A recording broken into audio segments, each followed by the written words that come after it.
Hey YouTube, Jason here with DayTradingFearless. Welcome back to my channel. If you're new, welcome. Make sure you guys like and subscribe. If you have any questions, leave them down below in the comment section. And do me a favor, just smash that like button and also make sure you guys subscribe to my channel. So as always, let's jump right into it. So today's topic is how to trade these momentum stocks, right? Penny stocks of $5, $6, $7, $8 stocks that move huge percentages during the day. Okay. And here's one strategy that I really like. And so we're looking at this stock JAKK. Okay. And what I look for is maybe a breakout point, right? So here's a chart. I personally like to use a 2-minute chart. Okay. And what the 2-minute chart is it kind of makes it not as whippy. 1 minute I think is a little too whippy, but 2-minute chart just really works good for me. I'm happy with it. So remember, trading is what resonates with you best. Okay. What really helps you in your own trading. So for me, what I look for is a volume spike. Okay. Once you see a volume spike, and you could get these volume spikes off scanners, you could build one when X amount of volume spikes, X amount percent, something like that, right? It'll actually set off like an alert. Trade Ideas has scanners, things like that. Multiple chat room people have them. Just kind of sit in the chat room, see who says something. But what I like is once I see the spike, okay, I know the low of the spike is here and the high of the spike is here. Let's say this candle's kind of being formed as we speak. It's going up, down. And I'll always look at the time to see how much time is left in this candle. When I see there's maybe a couple seconds left, maybe 5-10 seconds, I kind of sit there and I go, okay, where was the previous breakout level? As we could see, the previous breakout level here was right here at the 619 level. Now this magenta or this turquoise line is the opening price from the regular trading session, right? So if I kind of zoom out, this is the dark shaded area is a regular session, and then pre-market. So we opened here, that's where the price opened. So I know that's kind of our line in the sand type of deal. But then when I see price blow right through, okay, on heavy volume, because if we look, there was hardly any volume, but now you're seeing a big green bar on the upside, okay? What I'll do is, the first thing I'll do is I'll go back, I'll zoom out, okay, hey, here is the previous kind of high, right? The high of day. Here is, which is also right above the opening price. I could do this without even having to look, right? At the candle, but what happens is I could tell you about halfway back is about here, but maybe if you're still trying to figure this out, grab your Fibonacci retracement tool, and this this 627 level is your 50% level, okay? So what I'll do is when the next candle opens, so we close here, I will look to get long around the 50% of this breakout candle with the high volume. Okay, and trust me, once you see the volume come in, you'll have enough time, if you're kind of watching the markets, to type in the stock and really analyze this. It's only a couple seconds worth of time, kind of see that breakout, do your quick analyzing of the market. So I would say, hey, I want to maybe get long somewhere around the 627 to 630 level. I know my stop will be one or two pennies below this the breakout candle's low.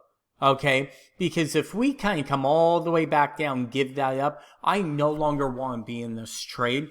And usually I'm looking for, the way I trade, I look for a quick 10 cents. Okay.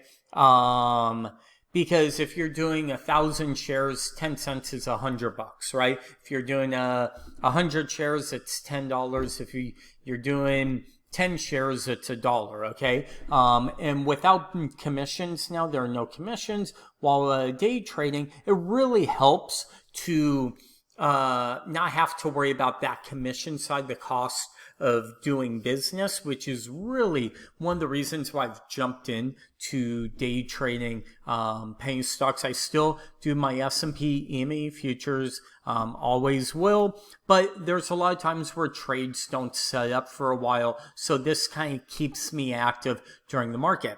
But with that being said, what I want to do is I want to look for a pullback, so we'll move one candle farther, right? We could see that 27 next candle open, right? Quick moving market looks like we closed there, opened here. Again, these, we probably reopened, but the market moved in that split second. And look at that, comes down 27, it probably bounced 10 cents very easily. But once we see this, let's say it fills me, right? Say it kind of went up, boom, comes down, finally fills me, goes a little bit lower and goes here. What I'll do is then I'll move my stop from here all the way up to 2 cents below this candle. So to 622 would be my entry.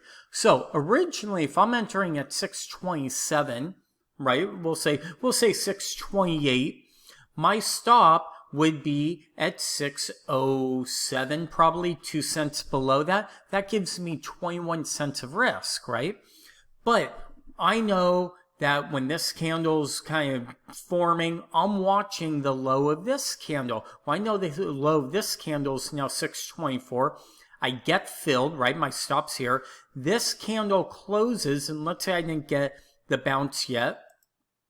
I'll then move and look at this. And again, maybe I got filled, maybe I didn't. But here, this trade, I didn't take this trade, but I'm just using it as a description.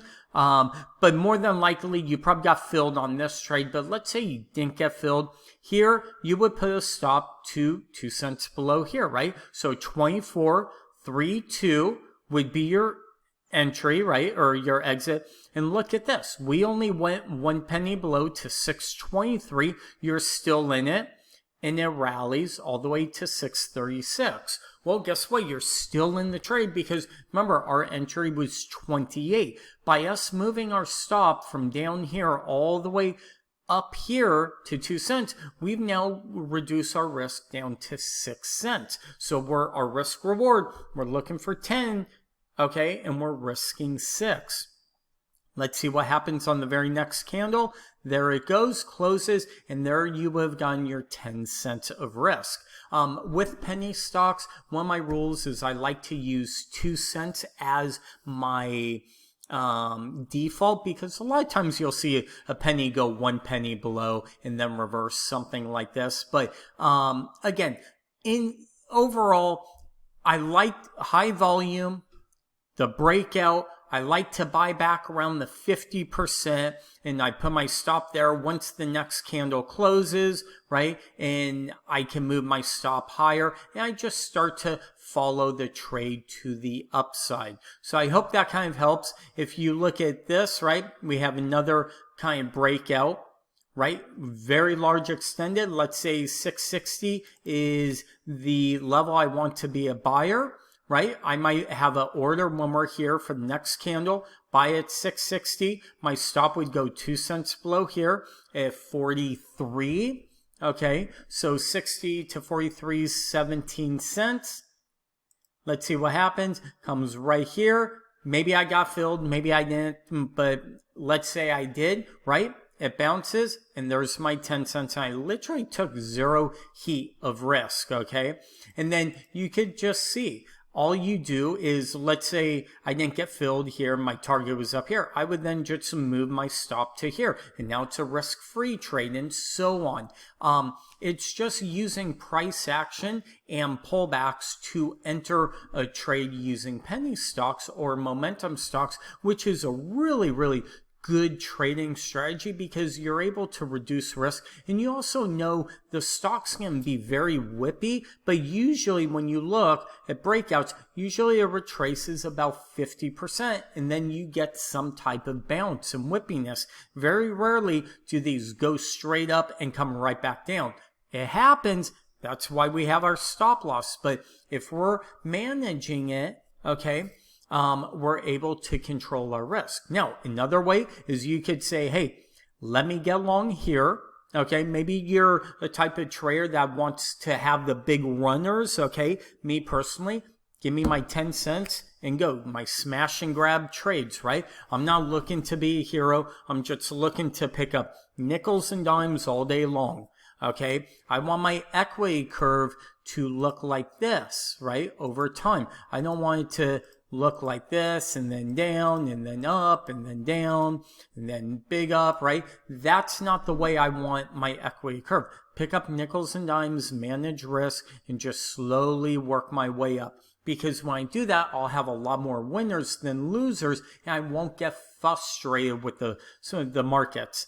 But let's say you bought this, right? On the pullback, you get long.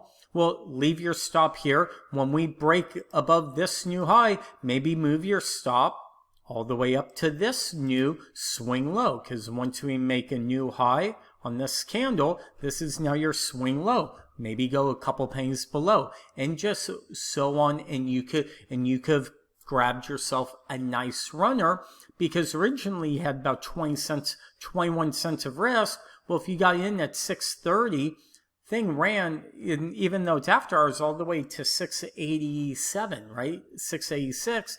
Dude, that's a nice 50-cent runner, which gave you about a 2.5 to 1 risk reward. So I hope this video helps you guys.